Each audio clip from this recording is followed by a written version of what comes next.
Okay, I will start off with where we left off on last week, which would be number 10. So this is the Access database for our project module 2. And step number 10 says because customers live in different states, it's advantageous to create a query. So we can actually create a query for each state, which would make 50 queries, or we could just make a query where it asks us which state we want, which would be way more efficient. And so this is how we do this. So it says open the states parameter query. So here's the states parameter query. I'll close that one. All right, and I'm going to go into design view, and under the states, do you see where it says Florida here? So I'm going to take that out and enter a query by putting it in brackets. I need those brackets, and the question I'm going to ask my users, enter desired state, and then I'm going to close the bracket so that when I run this, do you see this little pop-up box? I can put in whatever state I want. So I'll put in New York, brings up all the New York states. All right, so I believe the question asks you to run it for Pennsylvania. So I'm going to type in PA, and it's going to come up with about, what, 8 or 10 records. All right, so that is the step 10. And I'm going to close that now and save it. Yes. So then the next step says open the top values property sheet. That's this query right here. And it wants to sort property damage in descending order. So I can actually sort it here. Let's see. It also says if you go to the design view, when you sort it, you can also sort it over here, and it'll put it in ascending order every time you run this. Okay, so change the value to return so that only the top 5 records are displayed, and that would be this return field here. So I will return only 5. I'm going to run that. In here are the top 5 property damage amounts in my database. That's step 11. Next step is to open the total coverage, and this one you can see that this particular policy number has a certain amount of liability, certain amount of property damage, and so we are going to modify this query so that we can have the total of those two. So we're going to come over here, and in the empty column field, we are going to enter total coverage, all one word, and then we're going to create a calculation. So we're going to again put it in those brackets, and we're going to type liability, which is the name of that field. There's a couple ways to do it, but this is the way they wanted us to do it for this particular activity. Put in another, then I plus sign, then put in the other one, which is property damage, which is the name of that field. Close that parenthesis. And then if you run it, you'll see that I have not only the liability coverage, the property damage, but then the total coverage, the one we just created, actually just totaled those two things together. So that's pretty fun. So I'll go ahead and save and close that. Okay, so that one was there. Now I'm on to step 13. It says open the average premium query. There you go. I'm going to put it into design view. So I do all my changes and perform the following. It says add a totals row to the design grid. So over here there's a totals. So I'm going to click the totals. Okay, select average as the total type. Okay, I'm going to start that over. Average premium, I'm going to go to design view, and then I'm going to add a totals row here. That was the mistake I made, so don't do it the first way, do it the second way, and then I'm going to add a totals. Okay, and then it wants the average, so in here I'm going to go and select the average. Okay, and then when it says set the caption, so you can see that I'm in this row over here in the property sheet. If this property sheet is not appearing, don't sweat it. Just click on this property sheet right here, and under the caption, that's what it displays. We're going to type average premium. Okay, and that's that one. And when you saved it, which I just did and I didn't record it, it asked me to save it, so I said yes. Okay, now I'm going to open the Customers Without Homes query, and I'm going to go to Design View. So this one took us a little while in the morning class, so I'm going to hopefully be able to do this a little bit quicker. Okay, so it says change the join properties and select all records from the customer table.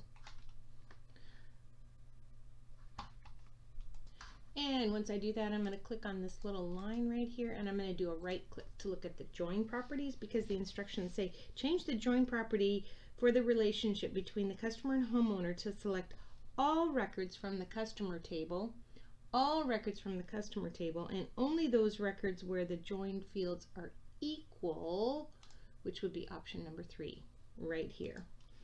Add the is null criteria for the policy number. So policy number, my criteria, will get is null.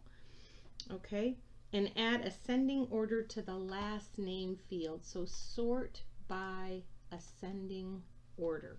Okay, save the changes. I'm actually going to save these changes, and then I'm going to view it in datasheet view, and now you can see that there should be 21 records. Okay, open the unique states. This is now number 15. Open that in design view. Gonna come up here to design view, and it says modify the query to list all of the states only once. Well, I'm going to go back to the datasheet view. You can see that, like, for example, Connecticut is twice, Florida, right? We only want these to show unique fields. So if we've got policies in Alabama or Connecticut, we only want to see that listed once. So how do we do that? We're going to come to design view, and then let's see, we're going to come over. What we're going to do first, actually, okay, so I was selecting customer. Do you see how there's a yellow border around the customer? So the property sheet is only showing those things for the customer field itself.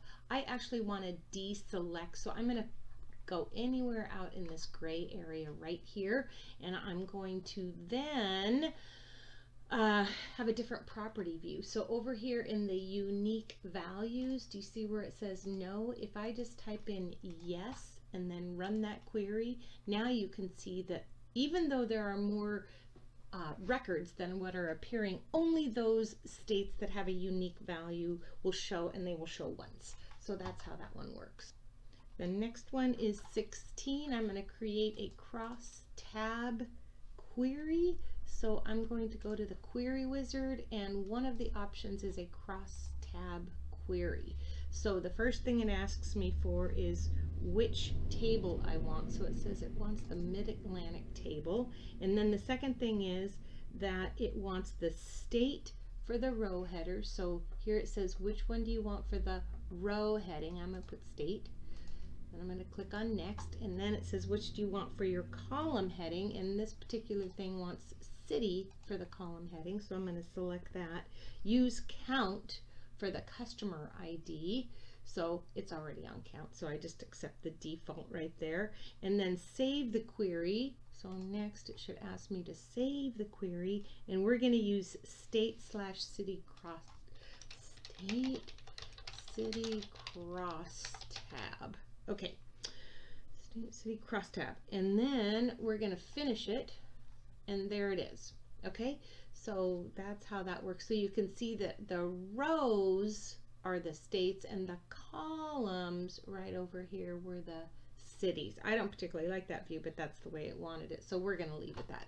Okay, then we're going to close that puppy. All right, that was step 16. And next we're going to see how to actually export information from Access. So we're going to go to the renters table, and I'm going to right click. I just right clicked on my mouse, and I'm going to go export to Excel. That's all I have to do. And it says it wants it to store it in the, so wherever your database, wherever you're going to save your database, it wants to do that. I happen to have not really saved mine in a very interesting place. I believe mine's in downloads. Okay, but wherever yours is, that's where you want to put it. Okay, and let's see, with the name renters, right? So it's already got the name renters right there. Okay, and then it says do not export the data with formatting and layout. So we're not going to select that box right over here, and we're going to save the export steps. And then it says use export renters, which is the default there, so we don't have to do anything. So that way, next time we were going to go export that particular data file, we wouldn't have to answer as many questions. That's the whole idea behind that. So we're going to do export renters, and then we're going to click on save that export, and now that data is saved in my downloads. So that's how we do 17. Okay, and then we're going to import information from Excel. So I am hopeful that you save this umbrella data file. So if you still have MindTap open, just download that file. It'll be in your downloads here. And what we're going to do is we're going to go back to Access. We're going to go to external data, new data source from the file, and Excel. And because I just downloaded that, I'm going to go browse my download folder. And there it is. So mine is right on top. Okay.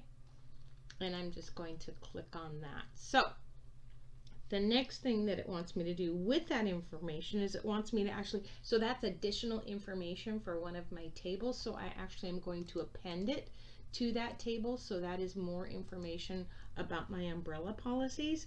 So that will, so I'm just going to append it to that table. So it's going to take that data from Excel and put it into my umbrellas. Okay.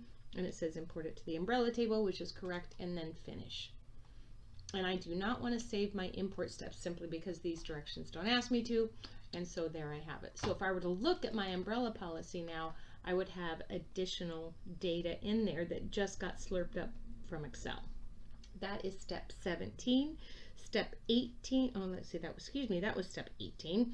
Then it says step 19 is to rename, so I'm going to close that umbrella, rename the Pennsylvania owners query. So query Pennsylvania owners, there it is, and it wants me to rename it as Pennsylvania customers. Okay, we all know how to do that. So here's Pennsylvania owners, here's customers, there we go. And then group the objects in the navigation pane by tables and related views. So on the navigation, you can see all my tables are listed here, all my queries are listed there. If I do a drop down and I do it by tables and related views, now all the information about customers, whether it's a table or whether it's a query, will be under here. All of the table data and queries will be under here for homeowners and renters and so on. So that's how that one works. All right, save all your objects and submit that, and hopefully you will be fine.